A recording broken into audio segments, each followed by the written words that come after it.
Shalom. Out here, just drove all the way to the Detroit area for negotiations, and I guess I didn't catch the email. Today, they scheduled today at first, but I guess they changed that up.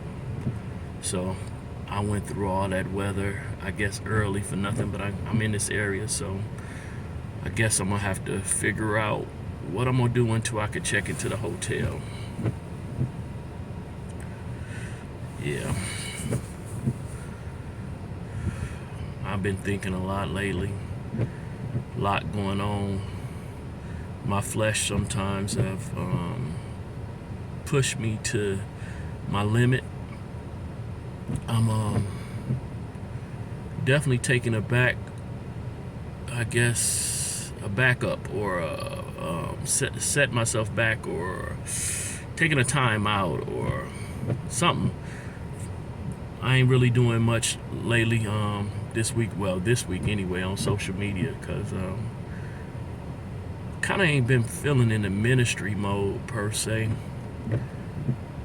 I have a lot of moments that I'm feeling unworthy of the vocation. That's nothing new. You know, if I guess trusted and went about my feelings on that, I would be probably on the bench all the time. My mind be going left and going right because seriously, I feel unworthy to sit in this position. You know, I just really do. I know that my life is not the perfect specimen, but then, you know, I do have to have remembrance that reading the text, I see that those that he chose over and over were not perfect specimens. You know, I get my thoughts and my intellect challenged regularly, so you know, people think that I'm not even capable anyway, that I make no sense, and I have to battle with that because sometimes it's like, man, what am I doing this for? But then I have to realize I'm not doing it for them anyway. A lot of times I listen to myself and it motivates me to keep it moving. Kim, keep it moving. I'm not gonna fit in. I feel socially awkward most of the time. I don't feel compatible to most situations, but yet Yah chose me to be in those situations.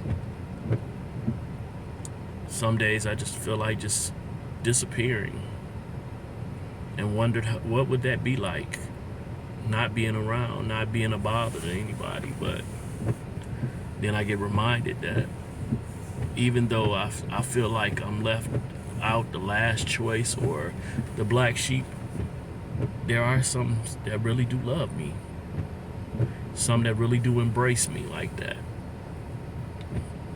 more than I embrace myself at times. At least though, I did learn to love myself. I used to have a serious issue with loving myself, but now at least I can love myself, even though sometimes I still get on my nerves. Sometimes I don't want to be bothered with me. Sometimes I can just sit there silent, but then sometimes I just want to talk. These videos and stuff like that be me talking to myself, and you know, it's a legit way to talk to yourself, not just sitting there just talking and somebody just witnessed you talking to yourself and think something's off with you. Not to say that there isn't anything off with me. I really don't remember many moments of me having what people consider a healed moment. I don't even know what that looks like as far as complete healing. I really don't. I'm like, I kind of wonder, like, would I even be who I am if I had that? I desire a lot of the healing that you know, people say I need. I desire it, but I don't know what that would look like. Because a lot of the things, if I didn't care, if I disconnected from, if it didn't move my thermometer, hot or cold? Would I invest myself into those things? Would I do that?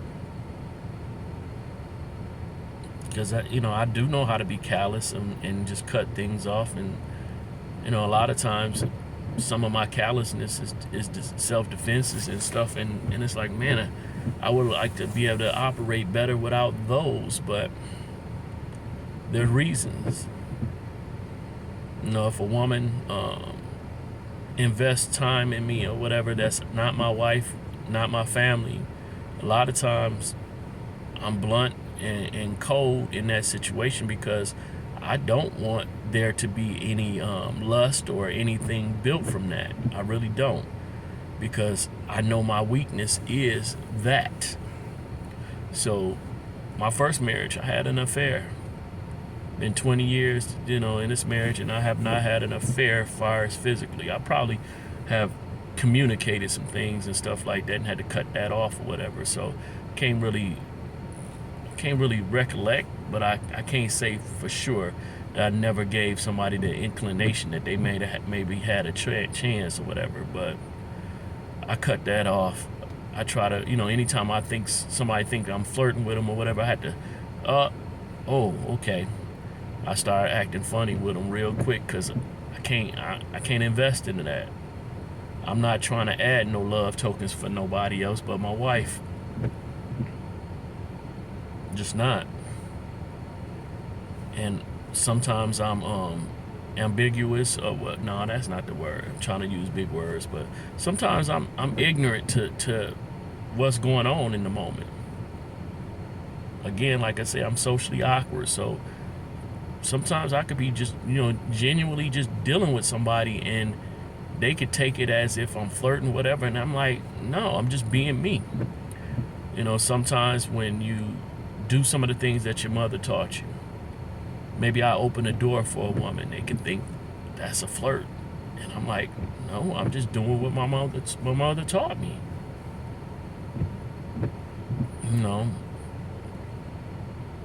I wasn't raised in a yes ma'am situation, but I use yes ma'am a lot nowadays.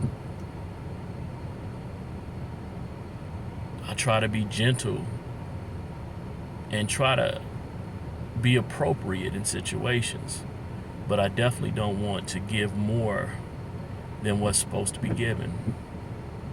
So definitely don't want to give more attention, more affections and stuff like that. So and my affections have, they changed after I got accused of doing some stuff I didn't. So I'm not as affectionate, especially with women, as far as the hugging and stuff like that, like I used to be. I used to do them side hugs regularly, but I guess people can take that the wrong way and think that it's more than what it is. So I refrain, because it ain't wisdom to give that type of energy, especially when, people be looking for opportunities and looking for ends, and I ain't trying to give them.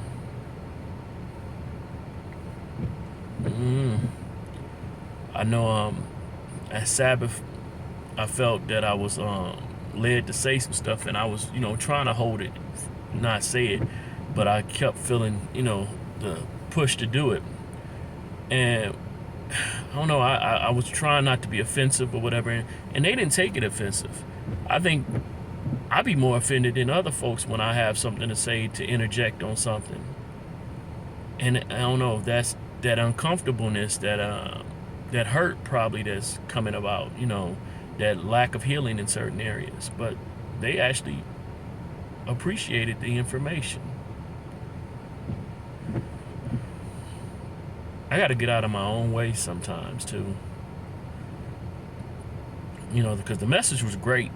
It was something else I felt needed to be added to it or whatever. And I wasn't trying to overstep the teacher. He was doing a great job. Better than I could do. So I did have information to add, but that don't mean I see myself as a better teacher in the situation, because I definitely, that dude was thorough. Just a couple of information that needed to be added. But, all right. I'm going to find somewhere to be. Shalom. Hallelujah.